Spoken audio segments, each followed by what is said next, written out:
Okay, welcome to my channel. This is Bruce the Boss Brooks, and there have been latest updates in the Andrew Brown Jr. fatal shooting a week ago. That includes a new autopsy report release, as well as video footage of the incident to some degree that just came out today, April the 27th, 2021. But before we get into that, please don't forget to subscribe to this channel to help with the YouTube algorithm, as well as interacting with this video, such as commenting on this video, like this video, and or share this video. And also, before we get into all of that on the case, I also want to take this time to once again promote the fact that my brother and I are once again participating in the annual charity 100-mile bike ride known as the MS City to the Shore Ride. This helps fight the cause of those suffering from multiple sclerosis. This is our fundraising page for the MS Society, Bruce the Boss, name of our team, BS Fighting MS, and all of the money that we do raise goes to not only creating awareness for those suffering from multiple sclerosis, but it also helps in raising funds for cutting-edge treatment as well as critical services to ensure that those affected with multiple sclerosis, aka MS, have the resources they need to live their best lives. So if you'd like to donate to our fundraising page for this charity event, please go ahead and I'll include the link to our fundraising page in the description box below. And also feel free to share it with friends and families. Multiple sclerosis is a real issue plaguing millions, and not only in this country, but around the world. So every little bit helps. So thank you if you'd like to donate. All right, so back to the Andrew Brown Jr. situation that occurred in Elizabeth City, North Carolina. As I mentioned, there are latest developments that just came out within the last couple of hours today. One of which includes video footage of the incident to some degree. Fair warning, if you're someone who is subject to seizures and or are triggered by a lot of flashing, you may want to look away for the next minute or so, because due to the editing, there is a lot of flashing and or blinking in and out from the available video. It's only about 80 seconds long though, but this is the video footage we do have. Let me go ahead and play that for y'all.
Okay, and then in other news that just came out today, this is coming straight from CNN.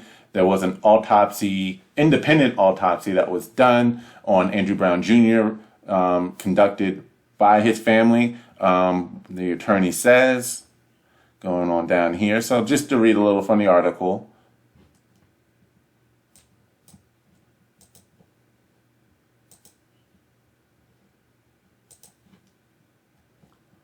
All right, so what we have here is that according to the autopsy that was done, it shows that he was shot in the back of the head while trying to drive away, after already being shot 4 times in the right arm, according to family attorney Wayne Kendall. The shot to the head caused Brown, who was 42, to lose control of his vehicle and crash into a tree. According to their attorney, Kendall. A copy of his death certificate says he died within minutes as a result of the gunshot wound of the head. Now, according to the attorney, he was fleeing because he was scared for his life. The private autopsy adds key details to last Wednesday's shooting, which has spurred protests over the authorities' lack of transparency. The sheriff's office has released little information about the shooting and say they are legally prevented from publicly releasing body camera footage without a court order. So that's what we have right now. The CNN article does go on to talk about how yesterday the Browns family and attorney were privately shown a 20-second clip of the video from one of the deputies' body camera that showed what she called an execution. And I quote, what the 20 seconds shows is that Andrew Brown is not a threat to officers. As he was being shot at, Andrew was trying to back away from the officers and save his life, save his own life, end quote. That coming from the family attorney, Sherry Lattister, if I'm pronouncing that right. So that's what we have. Also breaking today is that they did have an independent autopsy done, which shows that he was not only shot 4 times in the right arm, but also shot in the back of the head. I have to say the lack of transparency is not a great look. Again, right now, all we have is the word of the family attorney and the family themselves, who's speaking through their attorney, who is saying that this is an execution. The autopsy also supports that, being shot in the back of the head, what kind of threat could he have been? And that's where we need the body cam footage. Now, if you're not quite sure on the full background on what led up to this, I'll be more than glad to share it. I'm reading from this article from Fox News, to be fair and balanced, having read from CNN previously, despite the fact that Project Veritas revealed them to be a propaganda machine or agency. Let's go from the opposite perspective. Not as though, not to say Fox News doesn't spew propaganda either, but again, just to have multiple sources of information as opposed to just one side's perspective.